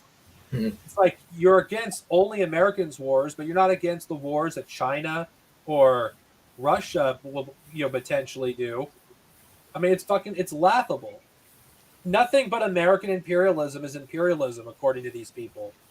Oh, this reminds me. You know how you have these like liberals who say the Iraq war was bad, but then they, like support every U.S. intervention afterwards. Yeah, It's what happens when they like analyze like imperialism on like a case by case basis using only morality. But as Marxists, we analyze like imperialism as like a greater system using dialectical materialism. I And I think agree. And I think the same thing kind of also applies to Pat stocks, where they're just like, I don't know, Russian interventions are good, rather than analyzing like why it happens to begin with. No, I'm not saying that there aren't fucking Nazis in Ukraine. There's a lot of them, but there's a lot more in Russia, I guarantee you, Yeah. considering the population size. And if we want to even go further, America has even more Nazis than Russia. Hmm. But Caleb Moffat says something was really ridiculous, that there's no Nazis in the American government. I mean, to be fair, if Russia invaded the U.S. on grounds of like getting rid of all the Nazis, I would support it. I would support Russia only on the grounds of killing Nazis. That's as far as my support would go. But that's not, let's be honest, that they would never invade America. It's never going to happen. Canada is more likely to invade America than Russia. And on like a positive side, I'm guessing like the rise of the multipolar world would only be a good thing in the long run because like basically there's like a bigger contradiction between like international like, capitalists, and I think that can only like help us in the long run. Well, I got a question for you, because I don't know if I would agree. Because as a third worldist, you know, I've heard multiple people third worldists say that China is going to be worse than America, and I just honestly cannot see it as a third worldist myself. I cannot see that. Hmm. I just want to know if you could if what you think of that position, because I don't agree with it China being worse, than maybe. America. If I it, mean, if it maybe. whatever places America, that's I would like to know if you agree with that assessment or not. I mean, I can see the argument from like both sides. Like, I think China. I don't think China would be worse. I think China could just be as bad as the U.S., but not worse. I don't see any reason for them to be like worse than the U.S. On the other hand, I think they might pursue a policy that's more peaceful anyways because they like I don't know they see the U.S. I know like fucking itself its imperialism like too hard, and then they're gonna be like we're gonna be softer on our imperialism so that we last longer or whatever. That's why I'm asking, because I just don't see America being worse, and I mean China being worse, because America in the West in general has their body counts is in the billions. I don't even see China coming close to that.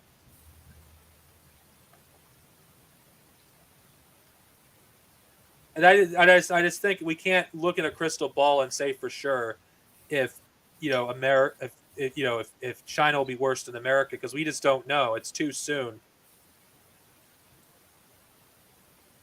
Because of course, we can't specifically go by body count alone, because if we're going to judge empires by the worst, we have to judge them.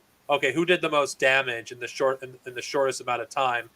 And I would say America easily is the worst empire, because our the planet is on the edge of ecological collapse, and no empire has come close to do that in the short amount of time that they've existed. America's existed as an empire for not even close to its predecessors, and it's one of the most destructive empires in history. I just don't see how China could actually be worse than the United States. when it comes to its imperialism. If we're to judge it based on environmentalist grounds and dialectically, I just don't see that being the case. As bad as China may be in certain areas, it's nowhere near as bad as Britain or the United States.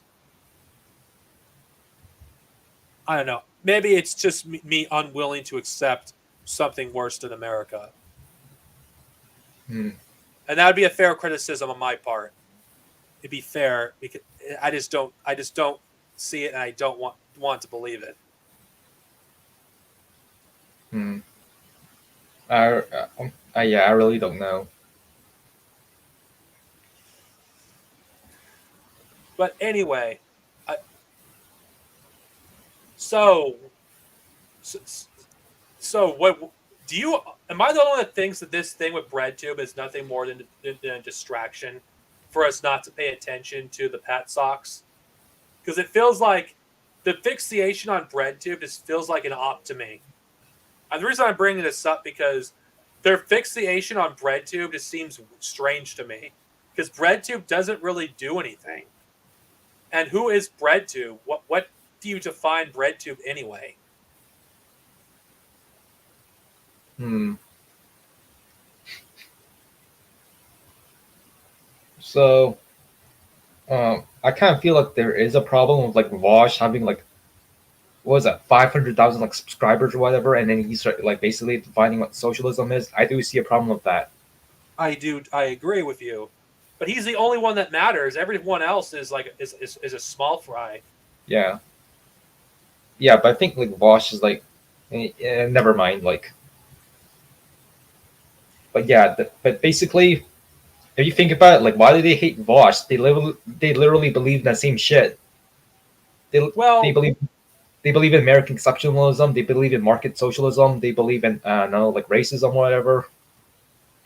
Vosh does dog whistle to fascists and has been doing it openly more as time goes on. So I can see your point. I mean, I don't know if you saw that debate with non-compete and Vosh, but he literally dog whistled to fascists in that debate with anti-Semitic tropes against Jews. Like you know how like Vosh, you know how he says like the USSR wasn't real socialism because the USSR wasn't like morally perfect. Yeah, Vosh himself like does all this like overly like anti-socialist like overly like immoral stuff. Yet he wants us to be morally perfect. What the fuck does being morally perfect mean? There is no such fucking thing as being morally perfect. Like The I'm just saying like USSR. yeah, What? like I'm saying like he upholds like actual existing socialism to like some like impossible like moral standards. I think that's the point. The whole point is to do that so people won't take socialists seriously. Yeah, but then he'll like do some like overtly like anti-communist stuff. Like why you expect us to be like perfectly communist while you're supporting like NATO? I see Caleb Maupin as potentially more dangerous than Vosh in the long run because he actually has an organization, behind him, and he actually has, connections, throughout the entire world. Vosh is just some dumbass liberal in America. He has 500 subs, but it's only going to take him so far. Eventually, he's gonna become irrelevant. Eventually, the FBI is gonna get. Eventually, the FBI is gonna arrest them. I'm in a joke about Ukraine. At least not a joke. There's a meme about, at least I posted on my, why Vosh supports Ukraine, and I because gave the you that.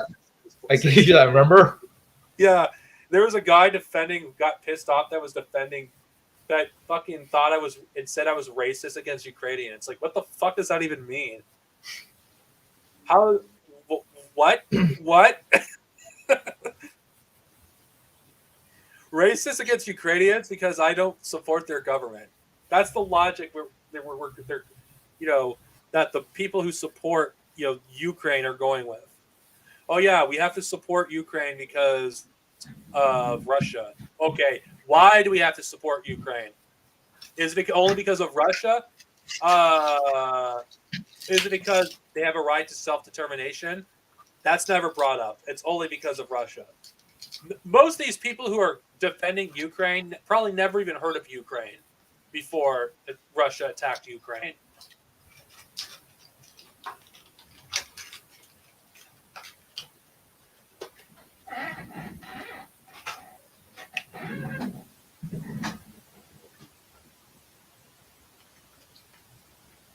And there's a lot of things that people don't seem to know. Like there's veterans in America and Israel that want to join,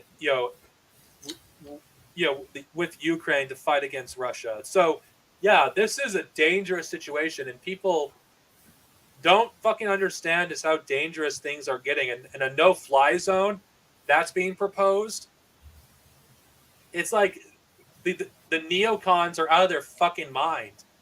Like our fucking government, I'm speaking as an American, is literally run by warmongering psychopaths that fucking they can't wait to start another war.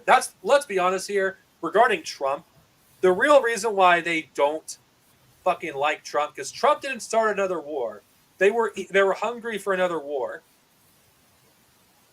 They wanted another war, and they didn't get it with Trump. They tried with North Korea. They didn't get one. They tried with Iran. They didn't get one. Speaking of war, wouldn't like the real harm reduction candidate be Trump, not Biden? Because Trump is like so incompetent that he undermines like U.S. imperialism. What's funny is we were all arguing, oh, Trump is the accelerationist candidate. I actually think it's Biden. Isn't like Biden like more moderate on war than Bosch? Yes, Bosch is on the right of fucking Joe fucking Biden. It's like, what the fuck?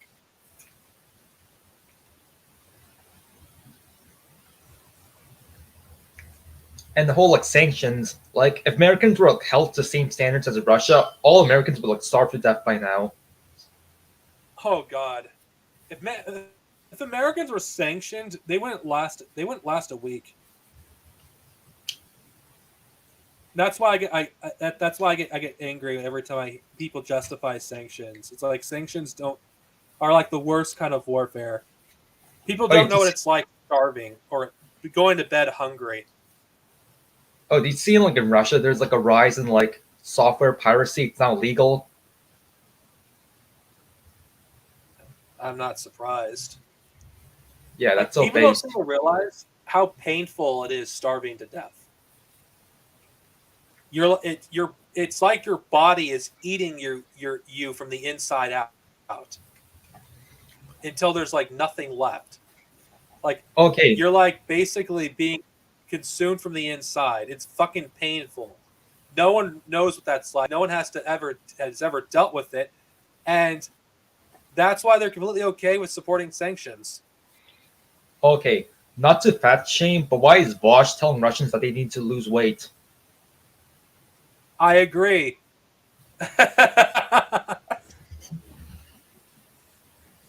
Fucking. I mean, seriously.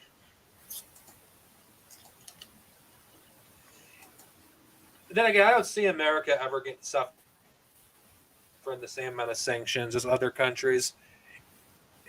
And one thing about America that's really scary regarding the Ukraine situation is because I do believe this is going to lead into even worse economic hardship for the working class, and it's gonna actually make it easier for fascists to recruit even more people because they'll just find someone else to blame for the rise of gas prices, like they always have.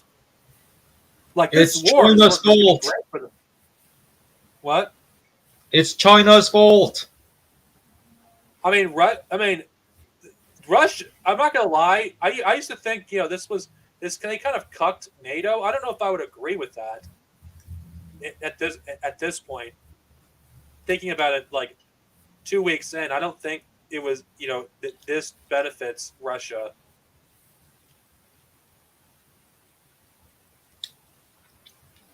As much as it benefits NATO.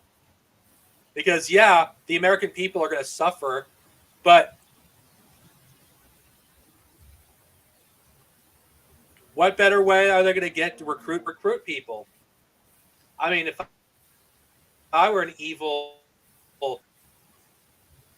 psychopathic, person running this country, that's probably what I would do. I would probably use that if you join the military, you'll get food, that you'll get fed. I think the U.S. government is smart enough to do that. No, I don't think they're smart enough to do that. What do you think, Specky, when I say that using food as a recruiting, a way to recruit people into the military? Um. Yeah, I think that's plausible. It's plausible, but will the American government do it? I don't think so. Actually, I don't think any American would be like desperate enough to like enlist in a war just for food. I think they just kind of like would protest instead. Well, I'd say if I were an evil genius and I were an evil person running the country, that's what I would do.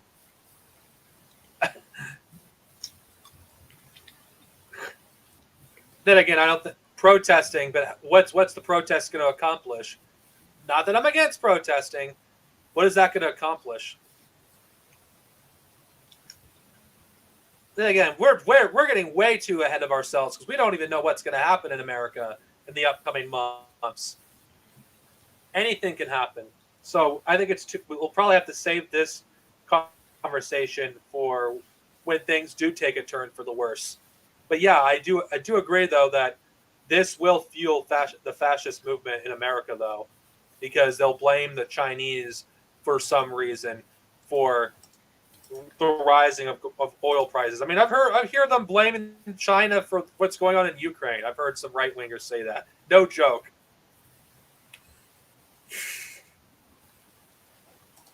They should be blaming their own oil companies for using the opportunity to like raise gas prices because no more Russian oil to compete with. Yeah. Don't we love how capitalism, how it says, if we had all these companies, we'd have a lot of competition. Yet we have no competition. They raise the price to something that's unreasonable. Like I saw price as high as $16. It's like, what the fuck? $16 a gallon? That's like 1 hour worth of work that I do at my job. That's just insanity.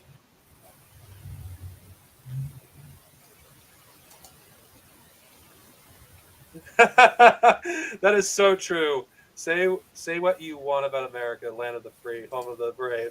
We got some dumb motherfuckers floating around this country. Dumbass motherfuckers. George Carlin. I agree. George Carlin was a legend. I can't play any clips from him because I don't want this stream to be copyrighted.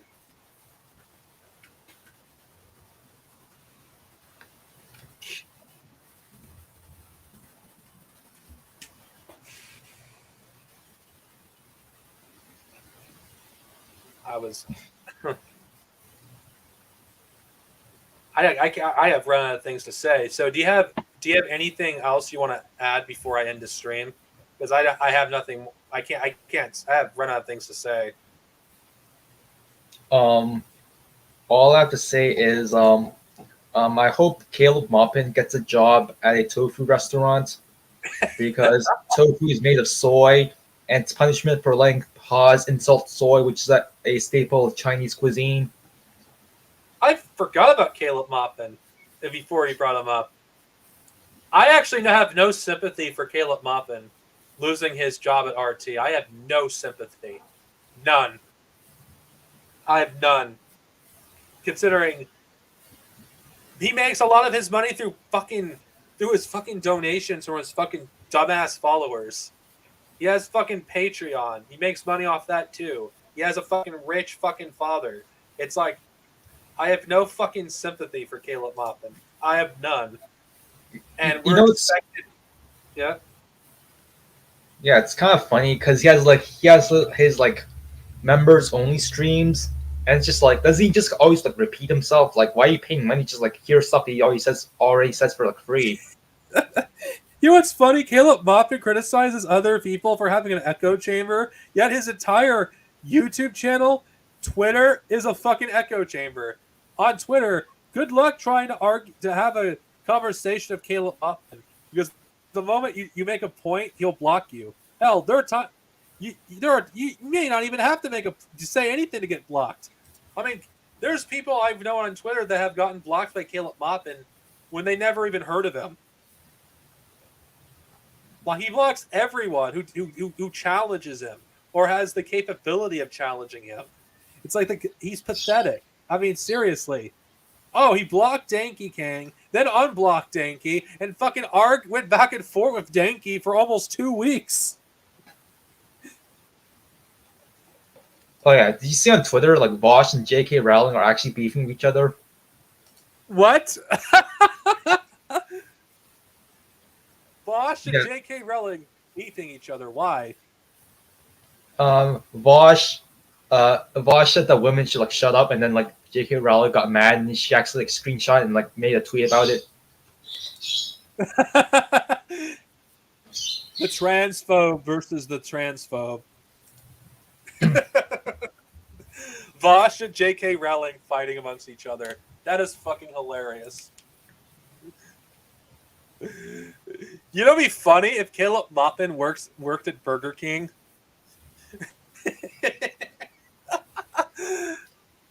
Isn't like Burger King like the worst of all the fast food restaurants? Like everybody hates Burger King. Fuck Burger King. It tastes like shit. It's worse than McDonald's.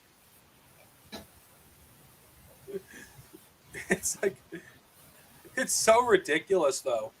It's like, how can anyone take Caleb Maupin seriously? He fucking talks like a fucking clown. He makes stupid fucking arguments. Like, I don't know if Caleb Maupin is intentionally saying something stupid so people will let his guard down, or Caleb Maupin is actually that fucking stupid. No, I just feel like maybe I've underestimated him a bit, part of me says, or maybe another part of me thinks maybe we're overestimating Caleb, because he says some really stupid shit. Some cringy shit too. Fucking Chinese billionaires. It's like, how can anyone take him seriously after fucking talking about fucking billionaires and how being anti-billionaires is anti-Marxism? It's like, what the fuck is wrong with you? Okay, so like Caleb Maupin is a Trotsky of our time. He's the meme. He's the walking meme of our time. Oh, I do have a meme of Caleb Maupin, though I'm probably going to save it for another time. Actually. Oh, yeah, actually, wait. Actually, no. Actually, I could show it right now. The meme of Caleb Maupin. Because it's fucking hilarious. I think people need to see the meme. I might use it as a thumbnail in the future. And you know what I'm talking about, because I send it to you, or did I send it to someone else? Never mind. I think I sent it to the other guy. I know. I put it in I shared it in Trav's Discord. All right, I'm just sharing. I gotta show this because it's funny.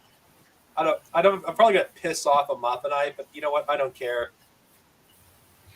I mean, seriously, fuck off. These people make memes of Jason all the time. It's only fair that we do it back to Caleb. Like, if Caleb thinks he's immune from people making memes of him, then he's fucking mistaken. All right. Behold, people, the meme of Caleb Maupin.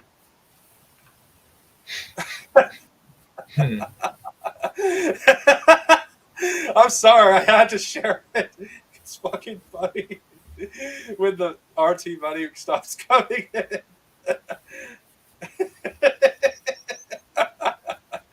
Oh god, that's gonna be a future thumbnail. I'm definitely using that. I don't know what video though. I had to show it.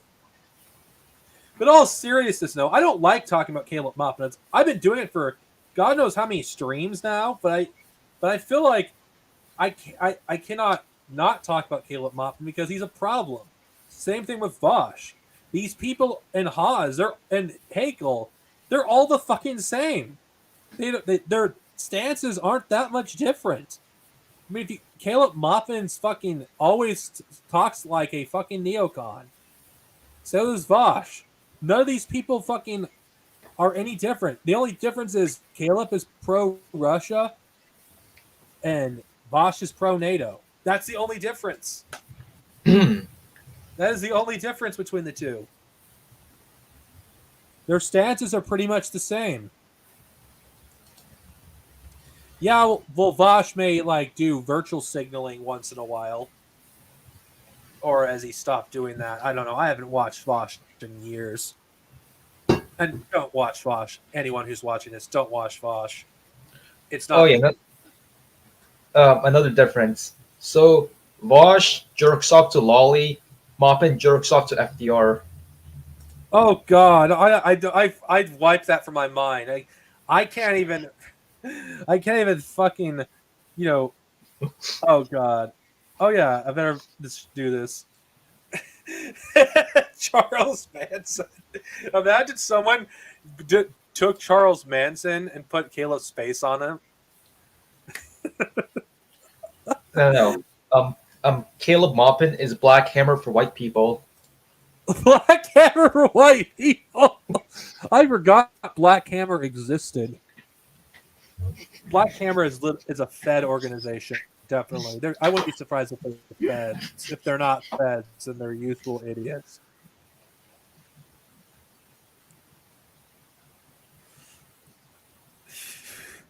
I mean, fucking Christ. I don't think this. I don't do this because I'm jealous of Caleb Moffin, or I'm doing this for attention. If I really wanted attention, I wouldn't go after the last person I'd be going after. It's Caleb. I'd be doing nonstop, videos reacting to Ben Shapiro or Steven Crowder or Vosh. If I wanted attention, I'd go for a bigger fish. Caleb Moffin is relatively small compared to them. I'm just saying, if I cared about views, if I cared about going after big fish, I'd go after big fish, not small fry like Caleb Moffin, who literally is a small fry. Not on the pseudo left, unfortunately, but he is a small fry. I think Vosh and Caleb both need to be debunked and combated equally. Vosh probably should be a bigger priority, primarily because he has a bigger platform. But Caleb should be combated, though, because he actually distorts Marxism, makes Marxism into something that it isn't, uses white nationalism and cherry picks things that Lenin said, Stalin said, Mao, or whatever Marxist writer that you want to reference, or even say things that go against the positions of Lenin and Stalin. It's like Caleb Moppin, like, you don't even know what his positions truly are if you haven't been paying attention to him for a long time, because he comes off as being an anti-communist. Then sometimes he comes off as pro-communist. I mean, Caleb Moffin literally said there's people who watch him who say that he doesn't sound like a communist. Oh yeah. Where the hell that's supposed to mean? I remember him once saying, like, Deng was right. We need a middle class. It's like, why do you need a middle class under communism? It's almost as if you want a middle class as a buffer against the poor. That's what it seems like to me. Because it seems like the people that seem to follow Caleb are people from the middle class, or people that are from aristocratic backgrounds, or people that have sold, who are part of the lower classes, but they've sold out because they want to be part of that class that Caleb is at. I'm referring to Dust James. Because I remember, like, Stalin, writing, about how we need to, educate the workers to be on, the same technical level as, the engineers and intellectuals, so that there's, no contradiction between them.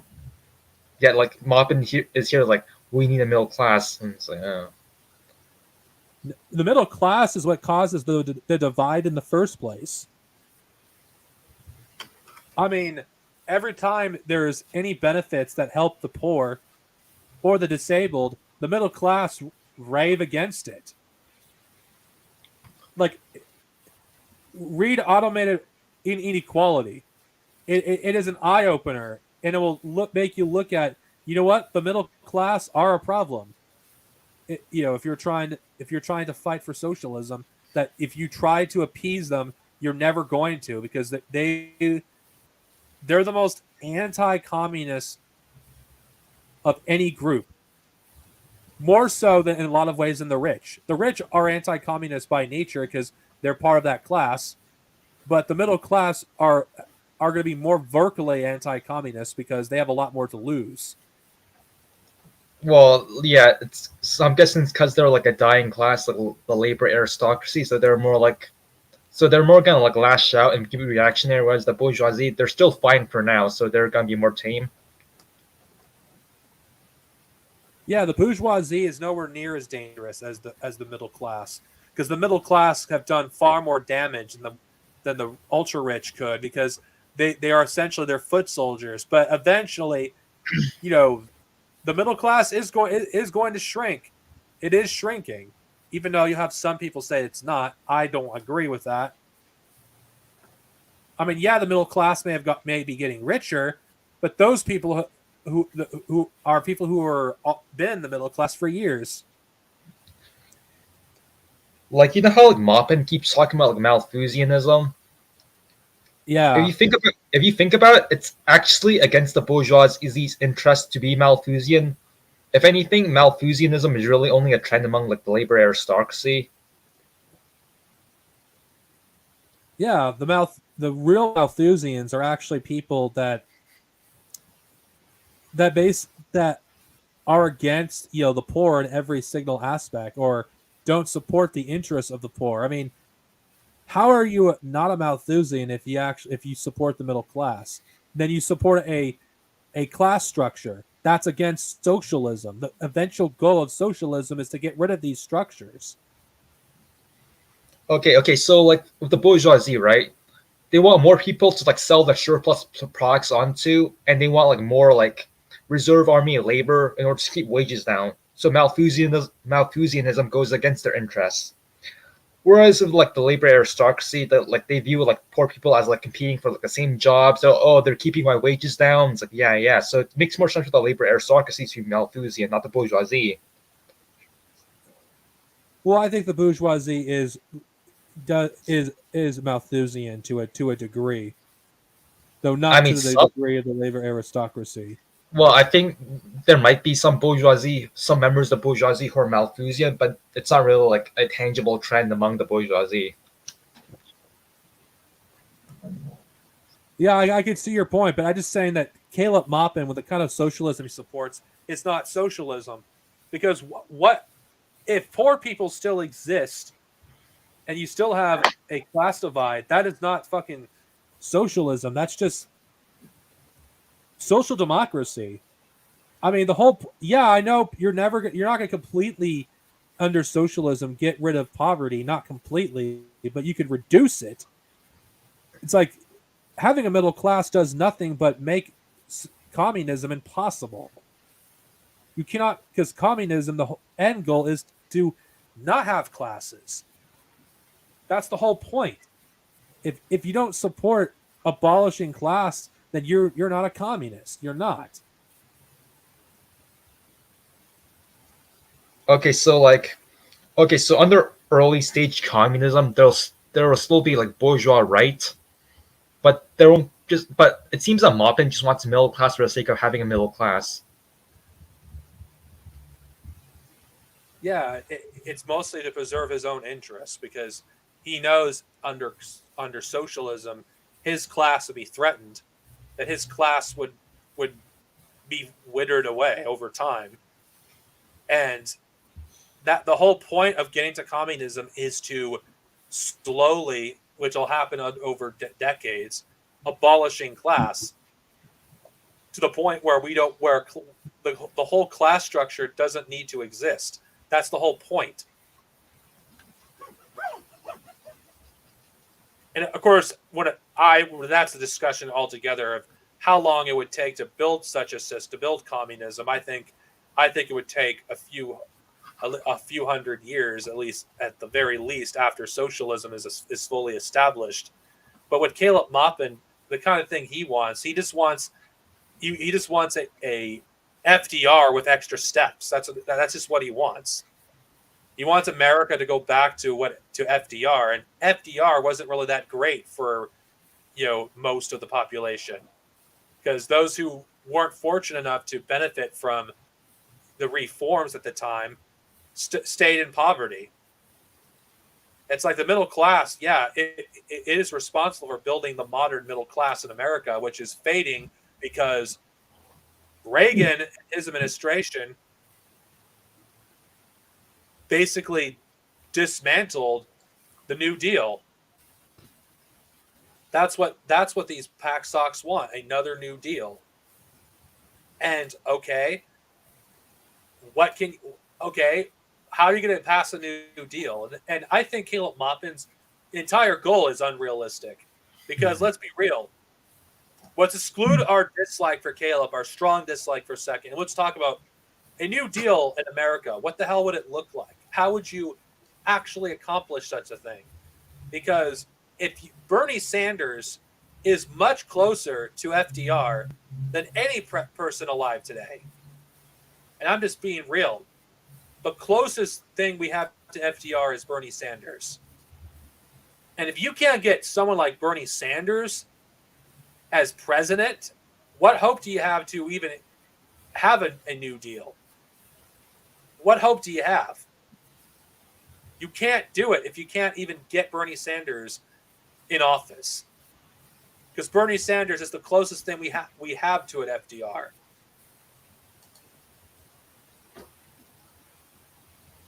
What do you think?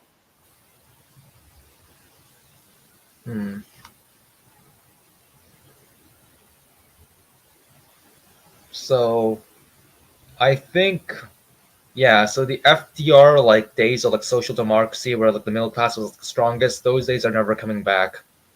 I'm thinking that's because of the falling rate of profit. Like the American like corporations and like oligarchy needs to like maintain its profitability, and like bringing back the FDR shit would cut into profits way too much. They could do it if they want to, but they won't, because there's no reason for them to do it. There's no communist country challenging them. So Yeah, what that too. do they have? It's funny. Sorry. It's funny when like social democrats like shit on the USSR. Yet the USSR is why we have lockdown policies to begin with. It's ironic. And whatever debate you guys want to have about if China was socialist or not, I'm not interested in that debate right now. But let's just say for the benefit of the doubt, China is socialist for a second. Let's say it is.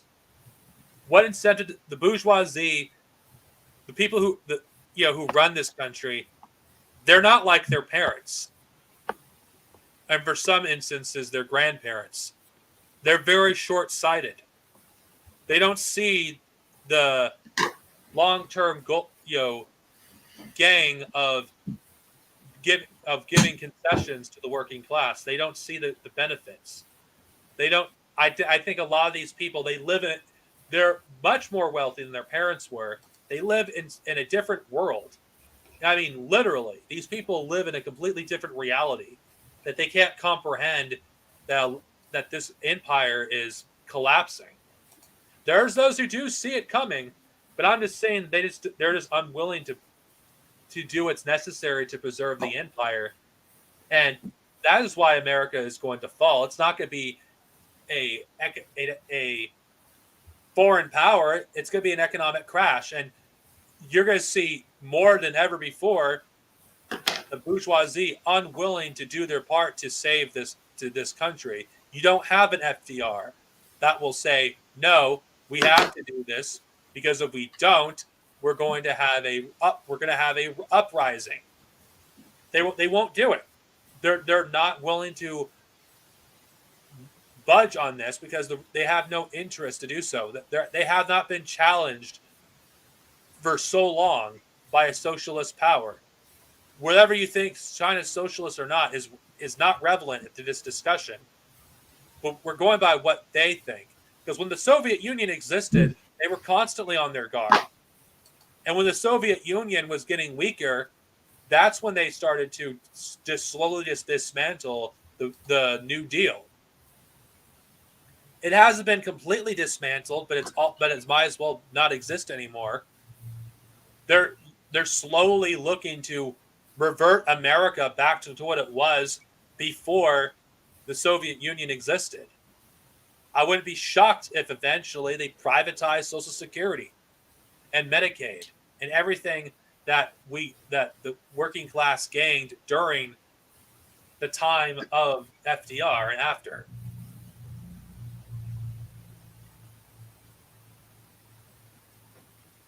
Now, I'm not saying this to hate on Caleb Maupin, to say, oh, Caleb Maupin's full of it. He is definitely full of it. I just think the Pet Sox, they're naive. If they actually do believe in doing it in FDR style America, it's never going to happen. And I think what makes Caleb Maupin and Vosh both dangerous. Vosh is on the short term is more dangerous because he has a bigger audience that he is turning an entire generation of people into fucking fascists. And Caleb Maupin, on the other hand, has connections all throughout the world with his think tank. That Caleb Maupin, I could see him being a legitimate threat to the socialist movement at some point. I don't know. I feel like Caleb Maupin's always gonna kind of just be a meme. I think he's kind of like ruined his own reputation at this point.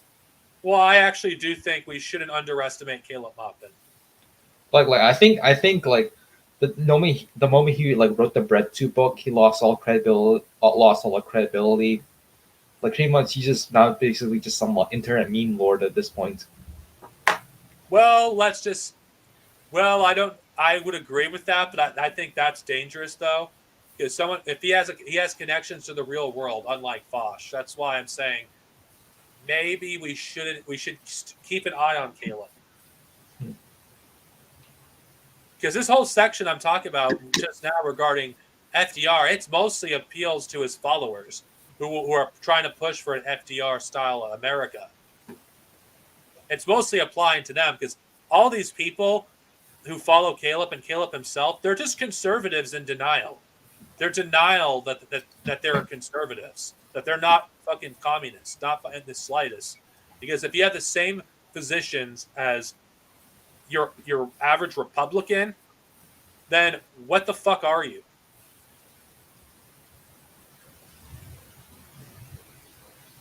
And I think Caleb Maupin does legitimately exist to wreck communist movement and push communists.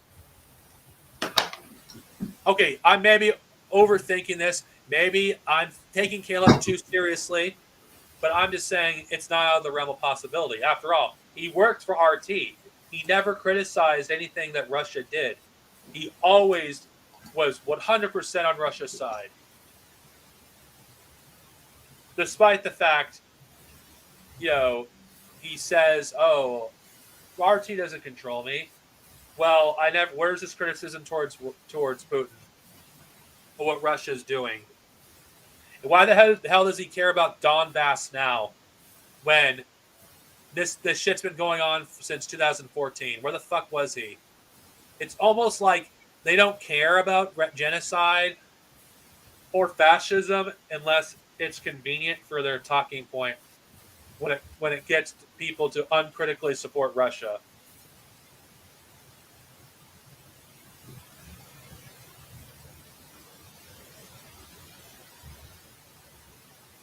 Anyway, I don't have anything left to say because I feel like I'm going to repeat myself. Do you have any last words? Spec TV. Okay. One last thing. I think, both in Canada and the U.S., we should hold a referendum on whether or not to go to war with Ukraine, anybody who votes yes gets conscripted. Even the final result is no, they still get conscripted and get sent to Ukraine. Well, my thoughts on this whole the pep sock situation with Ukraine.